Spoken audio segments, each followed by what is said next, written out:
Друзья всем мира! Сегодня вспомним события, произошедшие в течение года до падения Казани. Алга. В мае 1551 года предпринимается большой поход против Казани. При московском войске находились бывшие знатные жители Казани, покинувшие ее по политическим соображениям, и которые были сторонниками тесного союза с Русью. Князь Костров, князь Чапкына-Тучев, Бурнаш и другие, а также Шахали, претендент на ханский престол. После возведения Свияжской крепости московское правительство блокировало водные пути вокруг Казани, практически парализовав жизнь в городе. В Казани произошел политический переворот, и власть перешла к сторонникам мира с Иваном IV. Новое правительство немедленно вступило в переговоры, и в Свияжск была отправлена делегация. Глава духовенства Кулшариф и князь Бейбарс Ростов. Они приехали приглашать Шах-Али на престол. Шах-Али заключил с казанским правительством перемирие на 20 дней и предложил отправить послов в Москву. Казанское правительство согласилось признать ханом Шах-Али. Таким образом, он вновь, уже в третий раз, становится казанским ханом. По условиям проекта московского правительства, Казанское ханство должно было быть разделено на две части. Горной стороной должно было управлять полностью русское правительство, а луговой стороной и Арской землей должен был править хан Шах-Али. Таким образом, Шах-Али должен был управлять не всем Казанским ханством, а всего лишь его половину. По сообщению царственной книги, Шах-Али того не залюбил, что горная сторона будет у Свияжского города, а не у него к Казани. Худяков пишет по этому поводу. Очевидно, даже и этот уроженец и постоянный сторонник России, чуждый Казанскому ханству, был озадачен таким странным проектом. В Свияжск прибыло большое посольство Худайкула и Нурали-Ширина из Казани, и главной их просьбой было оставить горную сторону Казани. Однако выступающий от имени Москвы Алексей Адашев и другие бояре твердо отвечали на все просьбы казанцев отрицательно. Царственная книга указывает на то, что Шах-Али занимал ханский престол временно, что в мыслях великого князя уже не было планов более оставлять Казанское ханство самостоятельным. Дальнейшая реконструкция событий только подтверждает это.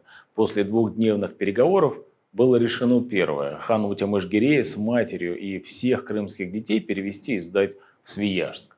Второе: всех русских пленных, что были в Казани, освободить и сдать их в Казанском устье. Третье: всем казанцам выйти на устье Казани и там встретить царя Шах-Али и утвердить окончательный договор. Для дальнейшего вмешательства был оставлен один повод. Если государю будет известно, что освобождены не все пленные, то он будет воевать с Казанью, сколько ему поможет Бог. 14 августа 1551 года казанский Курультай под грозным видом московских войск решил, что казанцам в горную сторону не вступите сей половины Волги, а ловцам ловите по своим половинам. То есть не только нельзя было переходить Волгу, но и Волга сама была разделена пополам. Вторым важным пунктом договора было освобождение всех русских пленных на всей территории Казанского ханства. После присяги основной массы населения Шах-Али въехал в Казань, вступив таким образом в третье свое правление. В столицу был введен русский гарнизон, 300 человек касымовских татар и 200 человек русских стрельцов во главе с воеводами Голицыным, Хабаровым и дьяком Выродковым. Они в тот же день, 16 августа 1551 года, Шах-Али на царствие поставили. 17 августа по требованию воевод новый хан послал приставов к городу, чтобы собрали русских пленных в царский двор, освободив их у князей и других казанцев. В тот день было выдано боярам 2700 человек. С потерей горной стороны никак не могли смириться в Казани. В сентябре 1551 года Шах-Али послал своих гонцов в Москву с сообщением о том, что посылает больших послов Ивану IV, Карачебеку Нурали-Ширина, дворецкого хана Шахбаз князя Шамова и государственного секретаря Казани Большого Бакши Абдуллу с просьбой о горной стороне. В то же время бояре и дьяк Выродков прислали от себя гонцов с грамотой, где обвинили казанцев в невыполнении условий договора об освобождении пленных. Якобы они их укрывают, а Шах-Али, боясь волнений, не карает таких людей. Правительство дало согласие на приезд большого посольства и одновременно послало со специальной инструкцией боярина Палецкого и дьяка с ним. Палецкий большими подарками, а если понадобится и угрозами, должен был добиться следующего. Первое. Казанцы забыли о горной стороне и не говорили бы об этом. Второе. Всех пленных полностью освободили бы, иначе царь и великий князь всей силой вновь пойдет на Казань. Третье. Казань стала бы, как Касымов, город крепко за государем. И в этом Шах Али предпринял бы необходимые меры. Четвертое. Хабарова отпустили бы в Москву, а вместо него останется Палецкий с новым наказом, что и как делать. Это сообщение Никоновской летописи и царственной книги демонстрирует мысли московского правительства относительно судьбы Казанского ханства, как ее себе представляли в Москве. Первоначально, по-видимому, все же планов военного присоединения и включения Казанского ханства в состав русского государства у Москвы не было. Там ясно себе представляли трудности, связанные с этим, и упорно пытались подчинить себе Казань с помощью своих ставленников. Однако эта линия развития событий потерпела полный крах.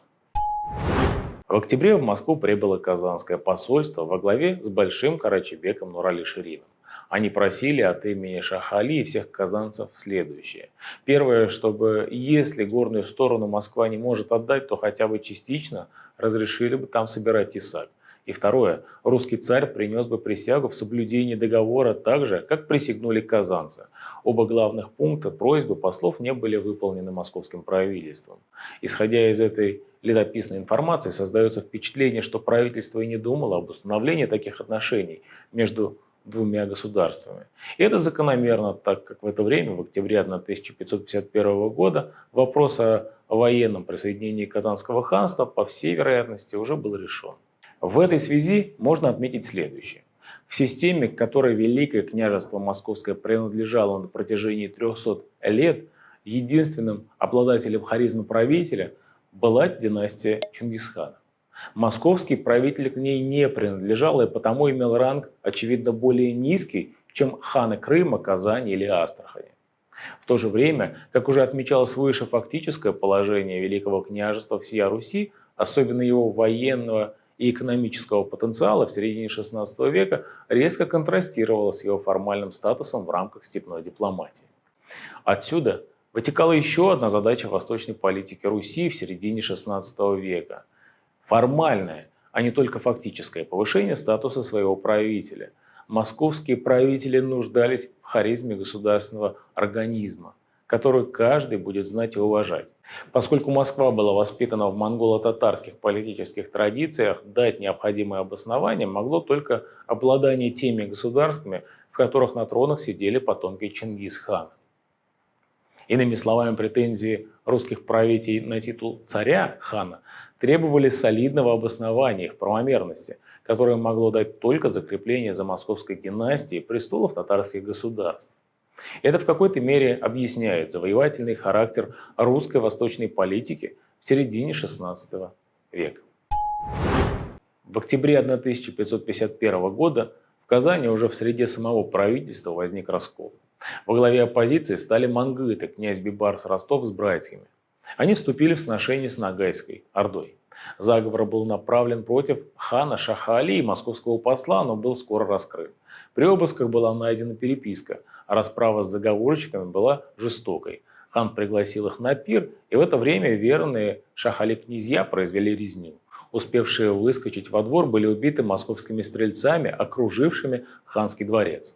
Репрессиям были подвергнуты дополнительно еще 70 человек, при этом в Москве знали, что в Казани Шах Али крайне непопулярен, и рано или поздно казанцы ему изменят. В январе 1552 года большие послы в Москве, князья Нурали-Ширин, Костров и Али-Мардан Азей, выступили с новым заявлением, что они получили приказ от всей казанской земли. Они говорили, что не могут ехать в Казань, боясь хана Шах Али, и просили великого князя, чтобы он Шигалея свел с Казани и дал бы им наместника боярина своего.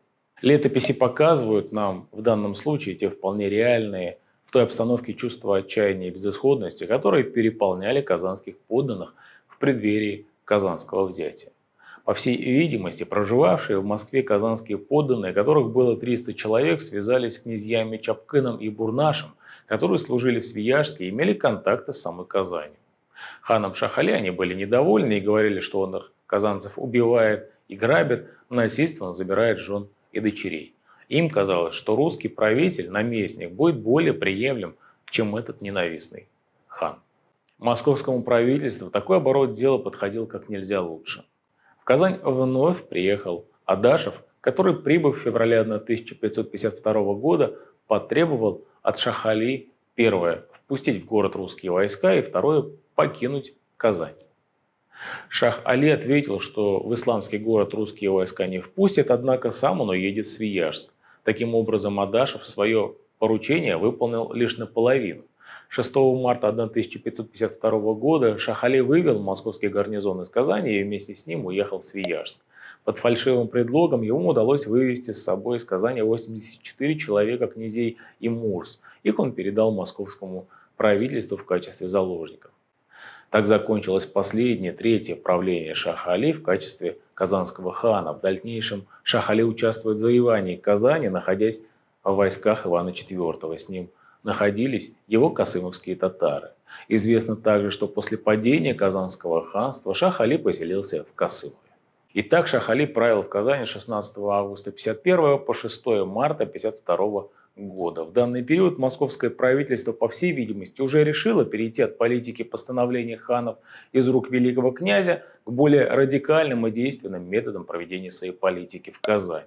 А именно, либо к наместническому управлению, либо к полному подчинению Казанского ханства, что и произошло в дальнейшем. По всей вероятности, это понимали как казанская знать, так и сам Шах-Али. Вот только задачи у них были различные. У Шах-Али подготовить город и его население к правлению московского наместника, по возможности наименее болезненно. А у казанского правительства любой ценой сохранить хотя бы относительную автономию ханства в русском государстве. Последнее правление Шах-Али было агонией. Он оказался между молотом и наковальней. Москва требовала жестко следовать ее инструкциям, а это зачастую было невозможно, без риска для жизни. Казанцы требовали отстаивать их экономические требования. Поэтому вопрос низложения Шах-Али был лишь вопросом времени. Такова была политическая ситуация перед непосредственным взятием Казани. Друзья, традиционно ждем от вас ваши отзывы о выпусках, ставьте лайки, подписывайтесь на наш канал и знакомьтесь с историей татар вместе с нами. С вами был Ренат Хабибуллин и Татары сквозь время. Ассаламу алейкум, сау булгас и до новых встреч. Пока.